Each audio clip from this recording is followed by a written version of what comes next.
Арнамызға жаңадан қосылған барша телекөрерменге қайырлы кеш дейміз. Эфирде кешкі байсеп бағдарламасы. Біз хабарымызды әрмен қарай жалғастырамыз. Бүгін біздің қонақжай студиямыздың қонағы Жамбыл облысы әкімі аппараттық әлеуметтік саяси мониторинг бөлімінің бас маманы Айбек Әжібаев мырза келіп отыр. Айбеке, ассалаумағалейкум. Қош келдіңіз. Бүгінгі көңіл күйіңіз қалай? Жақсы, жоғары. Енді бүгін сәрсенбі. Халқымыз бағыздан бұл күнді сәтті деп бағалаған. Сіз үшін де солай ма? Мен үшін әрбір күн сәтті күн. Енді мәселен өзімді алып қарасам, енді мен барлық жұмыстарымды осы сәрсенбіге жоспарлап, осы күні бастап, берекелі бейсенбіде бітіріп, қасиетті жұмада қайырын көріп, сенбіде бітіргеніме сенер сенбесімді білмей, жексенбіде жақсылап тұрып демалам. Енді қарап тұрсам, барлығы осы күннің арқасы сияқты. Бұны келісесіз бе? Мен енді әрқалайсыз ба? Жұмысым дүйсенбіден бастаймыз ғой біз. Аптаның алғашқы күні. Алғашқы күн, 5 күн толық жұмыс. 5 күн біткеннен кейін барып біз демаламыз ғой. Жақсы. Бүгінгі сұхбатымыз өзге сұхбаттарға ұқсамайды. Енді емін жарқын әңгіме дүкен құрып, балалық шаққа саяхат жасап, қызықты сұрақтар мен тапсырмаларды орындаймыз. Келісесіз бе? Дайынсыз ба? Дайын. Ендеше бастайық. Туған жеріңіз туралы айта өтсеңіз. Тараз қаласы. Жамбыл облысы Тараз қаласы. Қалада туылдыңыз? Иә, тумасы. Енді тарихымен талайды таңғалдырған шаһарымыз туралы айта өтсеңіз, оның үстіне Таразымыз түрленіп келе жатыр, заманауи келбетімен көпшілікті өзіне тәнті етіп келе жатыр. Туристерді тарту үшін Айбек мырзаның аузынан бір естісек, қандай қала? Тараз қаласы жалпы осы тек қана Қазақстанда емес, осы Орта Азиядағы көне қалалардың бірі. 2000 жылдан астам тарихы бар. Оның үстіне Қазақ хандығының құрылған ордасы осы Жамбыл облысында болып табылады. Мысалға, осы Қазақ хандығының 550 жылдығына орай бізге Жамбыл облысына 10-нан астам мемлекеттен 30-ға тарта журналистер қауымы келген болатын. Мен ол уақытта жаңа ішкі саясат басқармасында сол салада жұмыс атқарған болатын. Осының ерекшелігі сол журналистердің, 10-нан астам мемлекеттен келген журналистер бәрі таң қалып кетті. Олар енді естігені бар, бірақ көзбен көріп, осындай тарих, тасын түртсең тарих көрінетін, осындай қаланың бар екеніне ауыздары ашылып, таң тамаша болып кетті. Одан бөлек мыңдаған қонақтар сырттан келді. Бұның барлығы сол 550 жылдық өткен тойланған кезде біздің Таразымыз жаңаша бір құлпырып, түрленіп шыға келді. Жаңа нысандар бой көтеріп, ескі нысандар қайта жаңғыртылып, облыс орталығы біраз жақсы жетістіктерге қол жеткізілді. Енді туризм саласына айтатын болсақ, енді туристерге көретін көптеген ерекше бізде ғибрат орындары бар, ескерткіштері бар. Мынау рухани жаңғыру аясында Қазақстан киелі жерлер географиясы жобасының ішінде 8 нысанымыз осы Қазақстанның 100 киелі нысанына кіріп отыр. Бұл деген үлкен көрсеткіш. Басқа облыстағы салыстырма түрде 2 нысан, 3 нысаннан кірген болса, бізде 8 нысан. Оның ішіне жаңағыдай Қарахан, Айша бибі кесенелер, Тектұрмас, Көне Тараз, Ақыртас, Меркі Шудағы жаңағы Балба тастар, яғни осындай нысандардың көптігі біздің облысымызға туристер тартуға өз септігін тигізеді деп ойлаймын. Сол үшін де былтыр облыс әкімінің тапсырмасымен туризм басқармасы бөлек өз алдына мекеме ретінде құрылып, қазір таңда жүйелі жұмыстар атқаруда. Алдағы уақытта біз нәтижесін көреміз деп ойлаймын. Айбек, енді өзіңізді танитын азаматтар Айбек дүние есігін ашқан сәттен бастап мемлекеттік қызметте жүр деп қалжыңдайды. Енді қай ісіңіз үшін өзіңізге ризасыз? Бүгінде қандай жұмыстар атқарудасыз? Енді жалпы мемлекеттік қызметке келгеніме 5 жылдың жүзі болды, бірақ оған дейінгі уақытта қоғамдық жұмыстарға көп атсалысқанмын. Оның енді тарихын мектептен бастасақ болады. Жалпы мемлекеттік қызметке бір табан жақын болдым деп айтсам болады өзімді. Неліктен десеңіз, мектеп қабырғасының өзінде өзін-өзі басқару жүйесі болған бізде. Президент, вице-президент деген сияқты. Яғни сол вице-президент болған мектепте. Одан кейін университетте, ол жерде де өзін-өзі басқару жүйесі. Тек қана білім алып қана қоймай, біздің Қожа Ахмет Яссауи халықаралық қазақ-түрік университеті Тараз институтында білім алдық.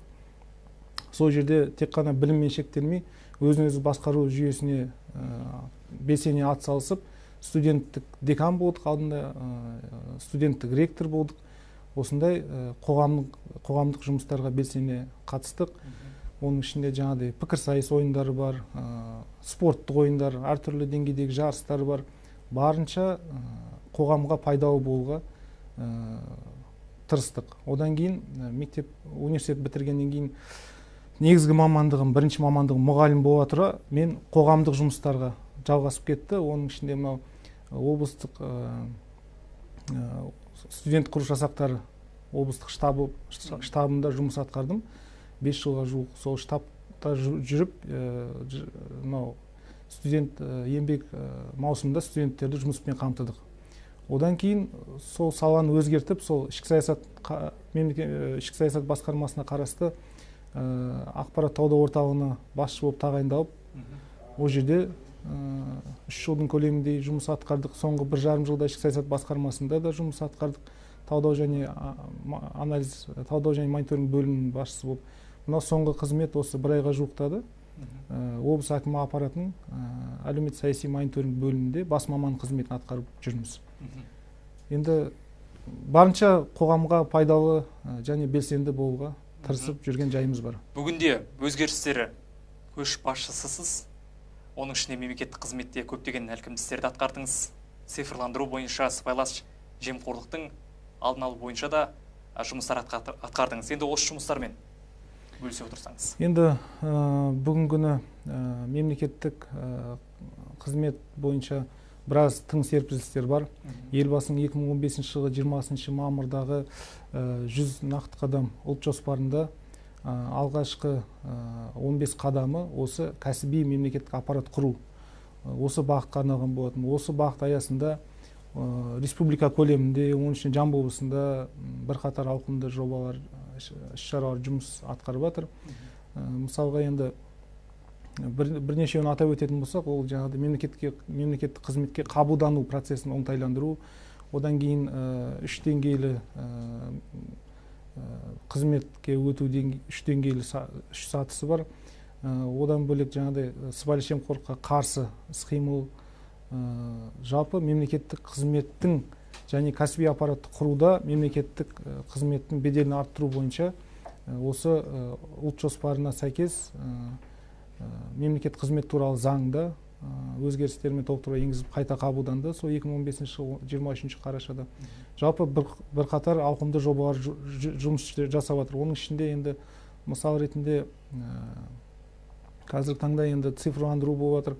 Мынау мемлекеттік қызметте жұмыс істеу тәртібі жолға қойылды. Бұрынғы уақытта енді мемлекеттік қызметте жұмыс барысында бір жұмыстар бітпей қалса, енді 1-2 сағат жұмыста қалып, жұмыс істеу көп кездесетін. Қазіргі таңда енді ол автоматтандырылды, яғни сағат 7-те компьютер толықтай өшеді. Сол адамның өзінде ынталандырады сол уақытқа дейін нәтижелі жұмыс істеу үшін, және сол уақытқа дейін сол күнгі тапсырмаларды бітіріп кету үшін. Бұның пайдалы жағы, яғни жұмыс уақыттан кейін, яғни 7-тен кейін бос уақыт пайда болды. Жанұяға, отбасыға көңіл бөлуге, сүйікті ісімізбен айналысуымызға, хоббиларымызбен айналысуға, өзін дамытуға адамдардың осындай пайдалы жақтар бар. Одан кейін факторлық балдық шкал бойынша, шәкіл бойынша мемлекет қызметкерлерінің жалақысын арттыру көзделуде. Ол бойынша арнайы алдағы уақытта жоспарланып отыр облыста. Бұл да біздің мемлекеттік қызметкерлер үшін талпыныс болып табылады, менің ойымша. Осы мемлекеттік қызметке келгенде сізге жаңағыдай кеңестер айтып, қолдау білдірген азаматтар болды ма? Жалпы қызметке келгенде қиындықтары не болды басындағы? Енді әр жұмыстың өзінің қиындығы болады. Қай салада жұмыс істемесең де, бірақ өмір деген күрес қой. Қандай саладағы қиындықпен кездессең де күресе білу керексің. Бірақ мен айтар едім, ондай аса ауыр қиындықтар кездескен жоқ. Әрқайсысы реттелген заң бойынша, өзіміздің құқығымыз бар, міндеттеріміз бар. Яғни мемлекеттік қызметкердің істеуі тиіс өзіміздің жаңағыдай бөлімнің, басқарманың жаңағыдай жұмыс жоспарлары бар, жеке қызметкерлердің, бөлімнің. Сол жоспарларға сәйкес жұмыс атқарса, ол көздеген мақсаттарға қол жеткізіп отырамыз. Тамаша. Айбек, енді біздің студиямызға келген қонақтарымызбен дәстүрлі ойынымыз бар. Ол қиын және оңай деп аталады. Енді бүгін ойынның кезегі өзіңізге де түсіп тұр. Ойнауға дайынсыз ғой? Дайын. Мінекей, мынау тақтайша арқылы сұрақтарға жауап бересіз. Мен сізге келгісі келген сұрақтар қоямын. Сол сұрақтарға қиын немесе оңай деп жауап айтасыз. Дайынсыз ғой? Ал бастайық ендеше. Жұмысқа жаяу бару. Оңай. Бірақ көбінесе көлікті. Бірақ уақыттың тығыздығына байланысты балаларды жаңағыдай балабақша, мектебі бар, соған тасуға байланысты енді көлік қолдануға тура келеді. Бәрін тастап ауылға көшіп бару. Қиындау енді. Ән айту.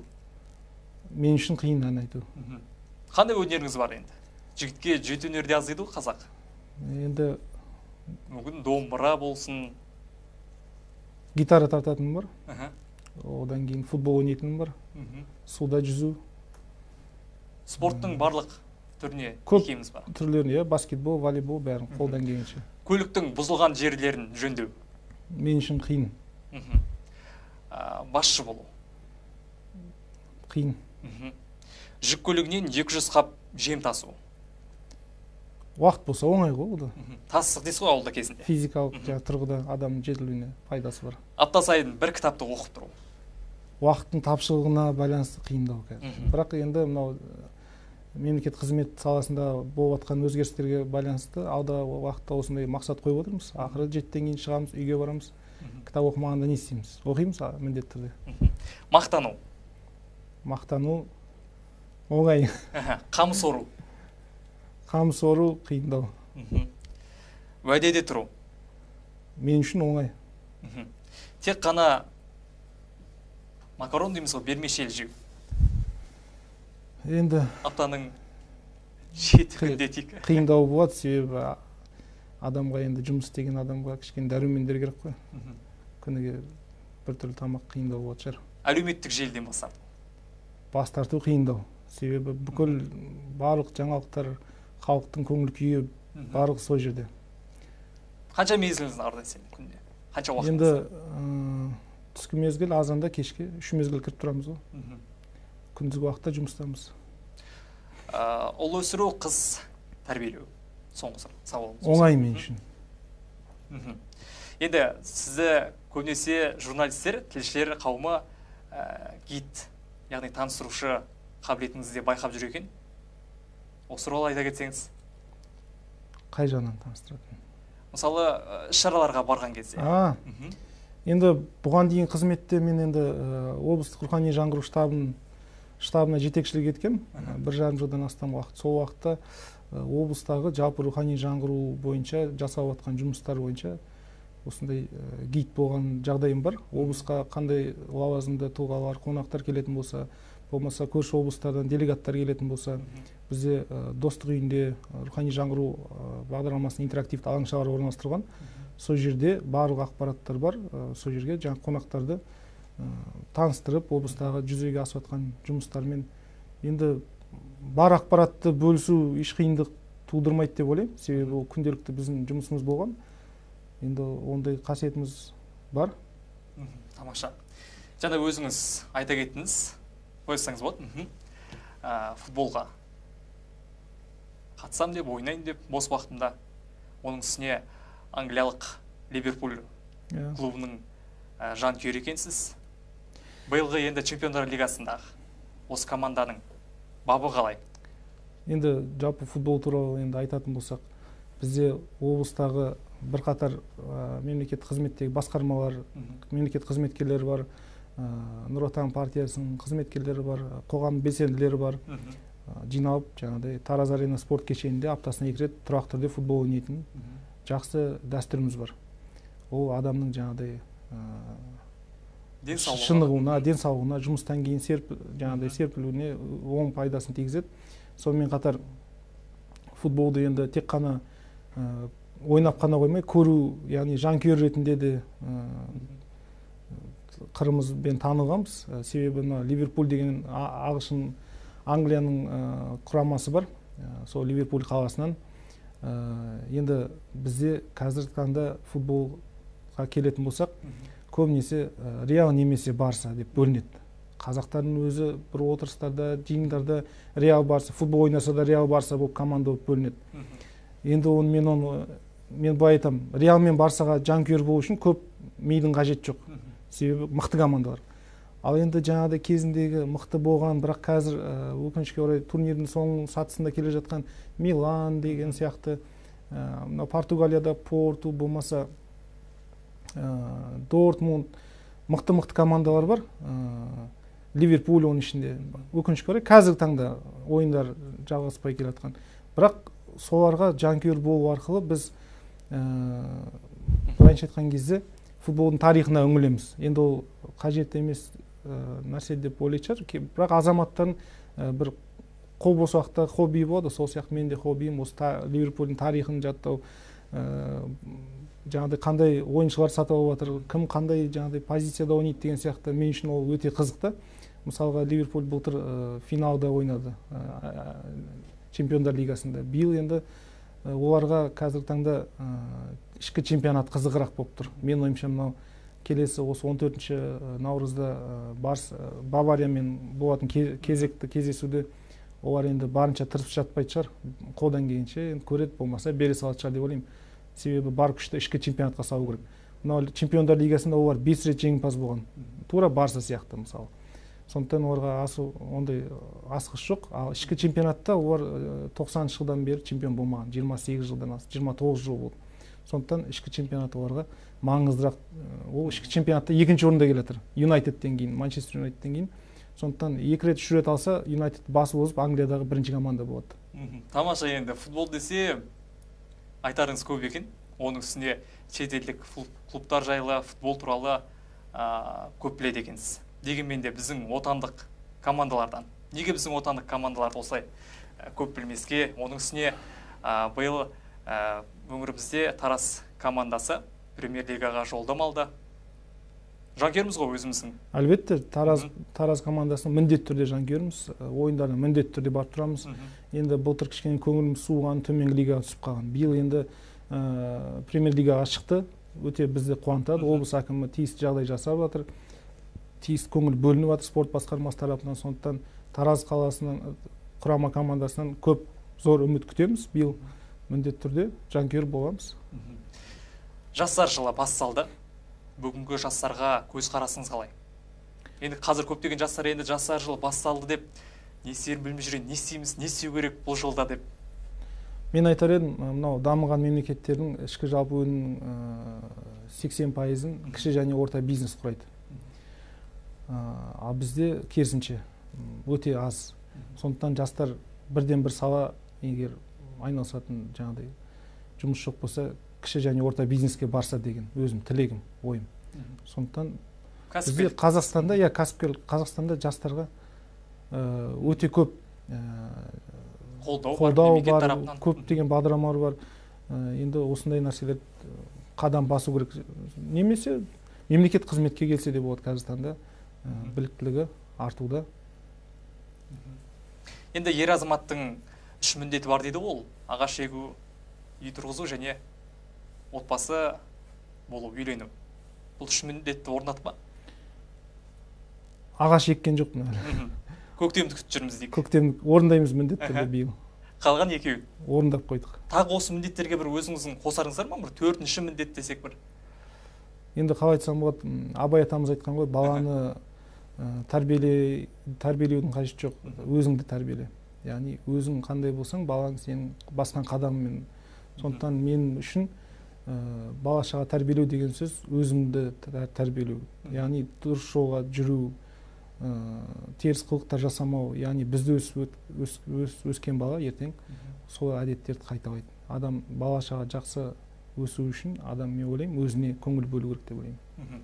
Соңғы сауалым болсын енді, бүгінгі қазақ жігіттерінің бойында қандай қасиеттер болу керек? Намыс болу керек бірінші.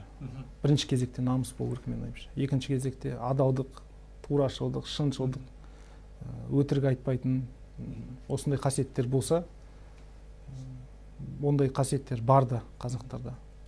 Көбісі жастарды сынап жатады, бірақ мен жастарға көңілім толады. Мағжан Жұмабаев атам сияқты мен жастарға Сенемін. дейсіз. Жақсы. Айбек, енді бүгінгі студиямызға келіп, ой бөлісіп, тамаша сұхбат бергеніңізге алғысымызды білдіреміз. Алдағы уақытта жұмысыңызға табыс тілейміз. Рахмет. Әрине отбасыңызға амандық тілейміз.